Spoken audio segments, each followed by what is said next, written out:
5 seconds to go.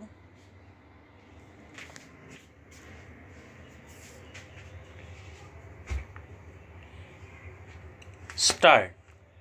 Questions of equity apart, the mode and scale of subsidizing has had two effects.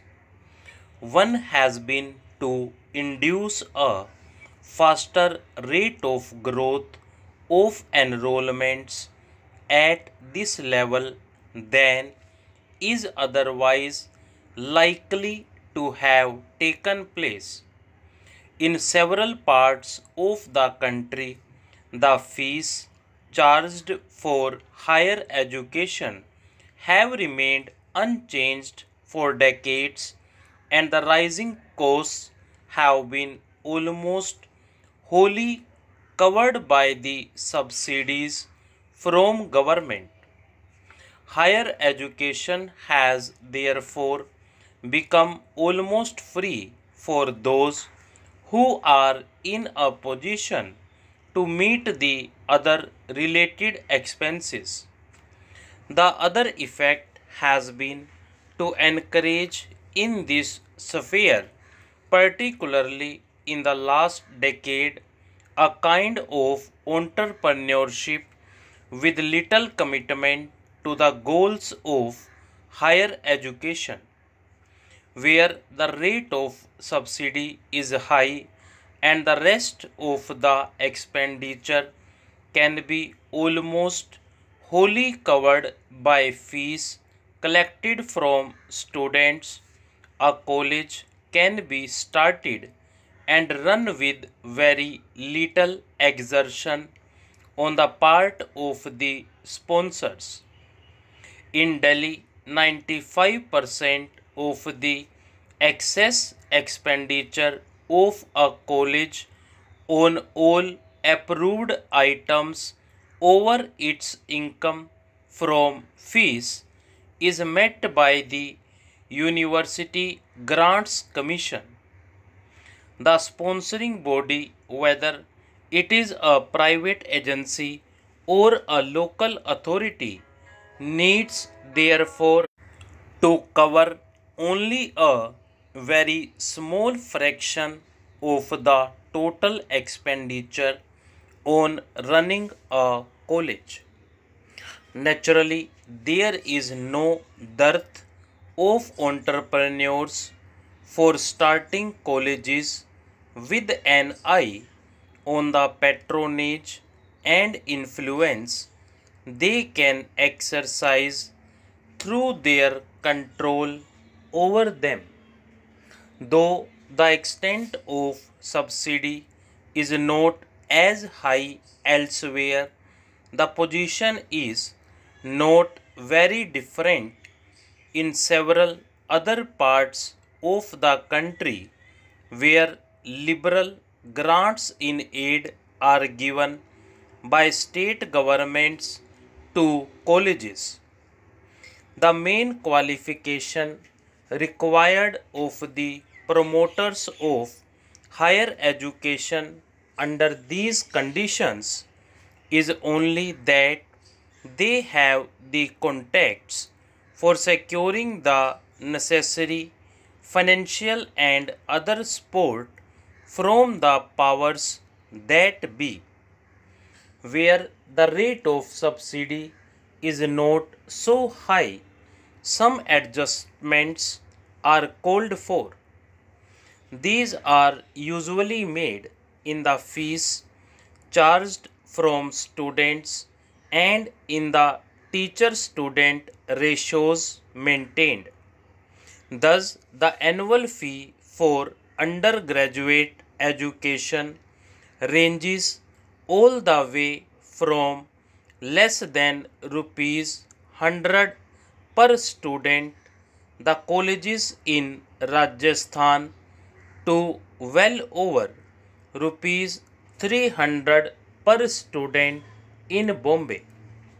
The average number of students assigned to a teacher also varies from as low as 12 in some areas to more than twice that figure in others. This subsidy has to be discontinued. All this has usually a decisive impact at the higher levels of decision making and administration in the universities. For both the representatives of college managements and of teachers, secure representation in the various bodies of the universities of which they form a part. Changes in the structure and content of courses are therefore usually resisted if they call for more appointments at the college level than the managements are prepared to make, or if much more effort is required on the part of the existing staff. If any teaching is organized at the university level, as is generally done for postgraduate courses, the principle of representation has to be usually given considerable weight irrespective of academic considerations. The various sectional interests involved have to be taken into account also when examiners are appointed by universities, and sometimes even when the results of the examinations are declared. Universities, as organized now, are in fact highly vulnerable to pressures of various kinds. The representation given to colleges, the system of elections to the more important decision making bodies, and direct dependence on government grants are all potential instruments for gaining influence and exerting pressure within universities.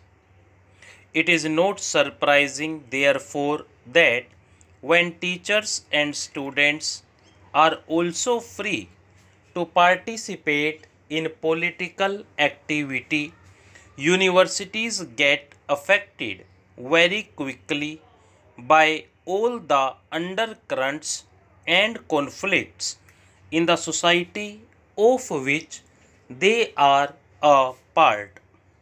One of the major problems now is that while political forces are able to gain entry very easily, the universities do not have the means for effectively coping with them. Under these conditions, growth in size beyond a point becomes a particularly serious handicap. Not only are there few economies of scale to be gained by such expansion, but diseconomies set in through their greater vulnerability to pressures from outside and from within.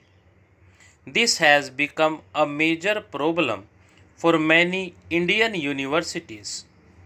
The growing tendencies towards regionalism in the country have also had serious effects on higher education.